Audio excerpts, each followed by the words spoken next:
Assalamu alaikum, everyone. All right, so there was something that I was thinking about, and I just felt called to share that here today.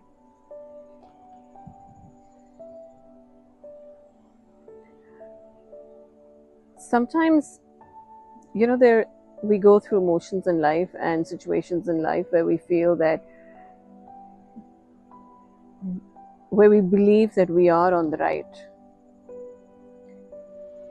and we are being treated very unjustly.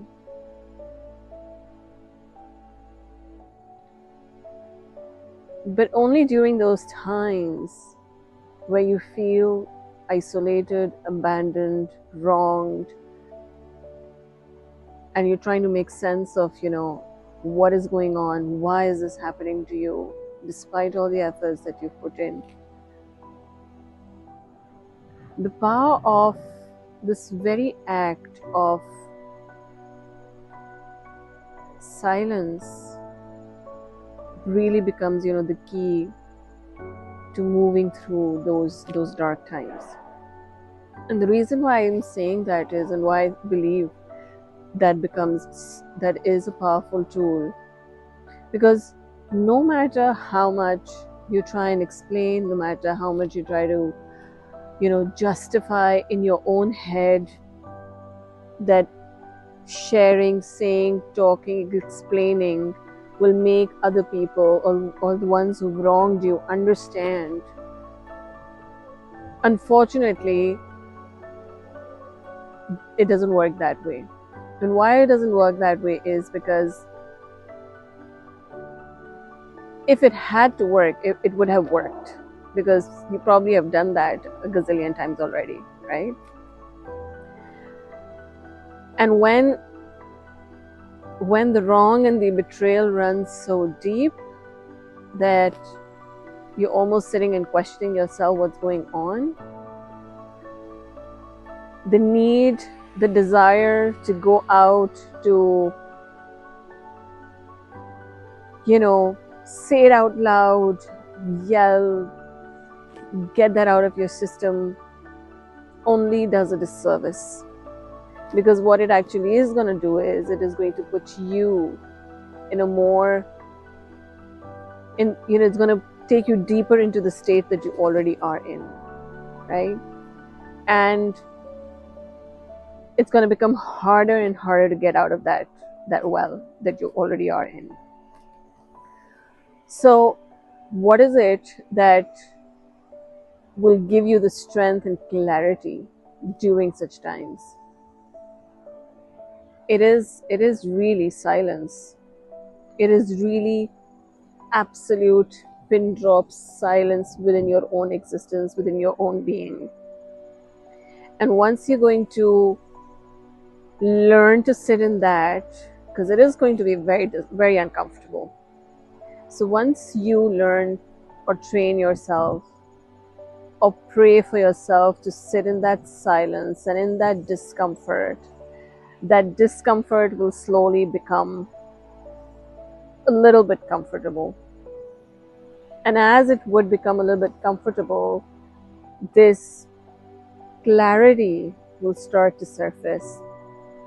And when this clarity is going to start to surface, a lot of self-doubt is actually going to start to walk away. It's going to fade out, because in such situations, we are always then, doubting.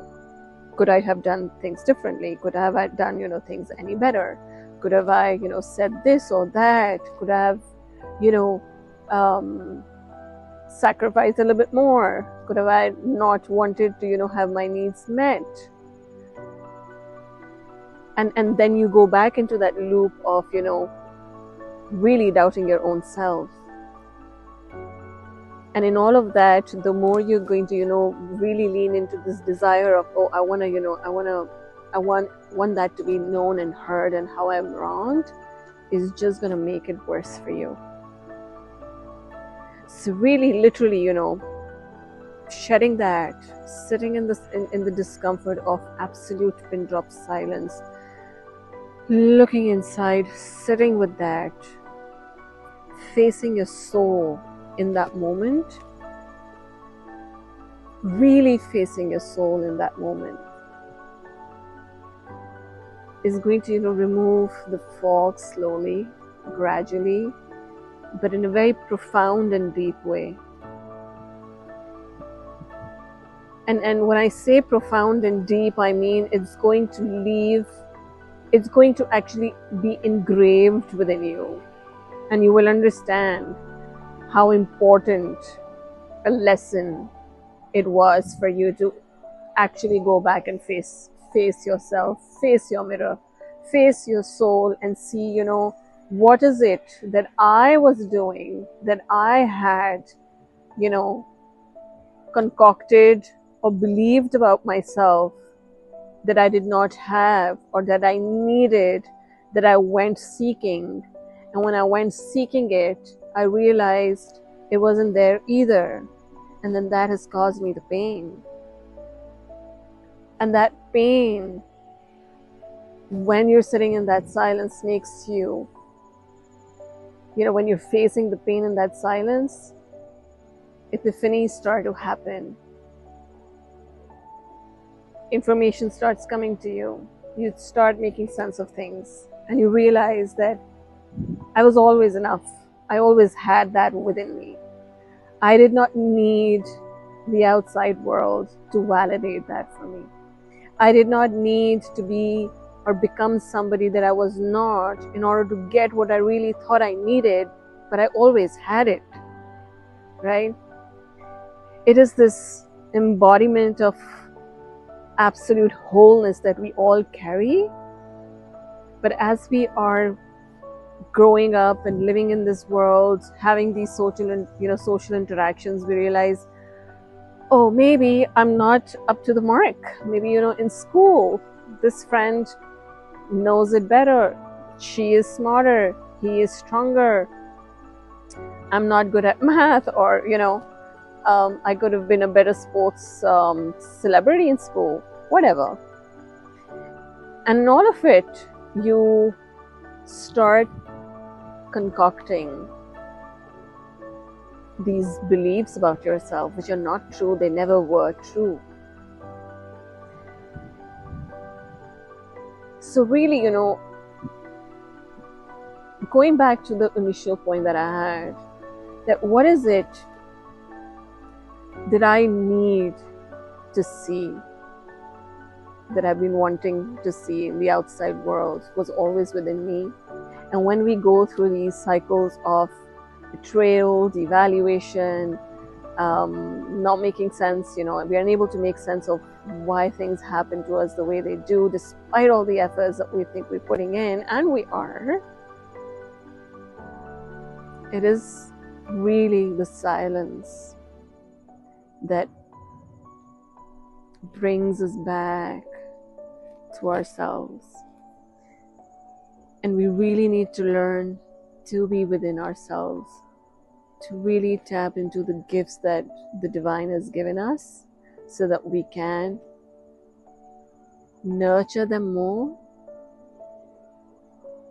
Really, when you have a little child, you have a newborn or a pet, and you nurture it and you feed it and you groom it, and it becomes bigger and has, or older and has these qualities that it always had, but they just kind of get polished.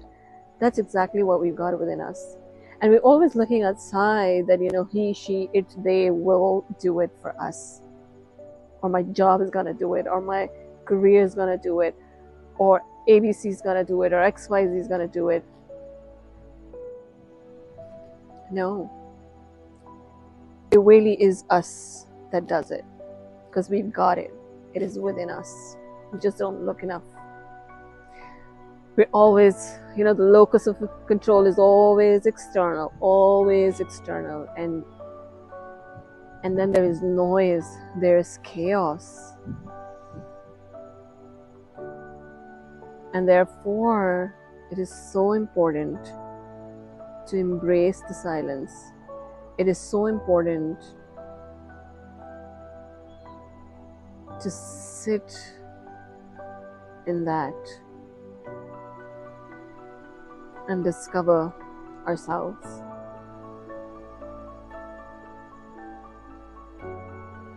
and enjoy who we are. And to be really thankful to God, to the divine, or whatever we believe in, that it has made us so beautiful.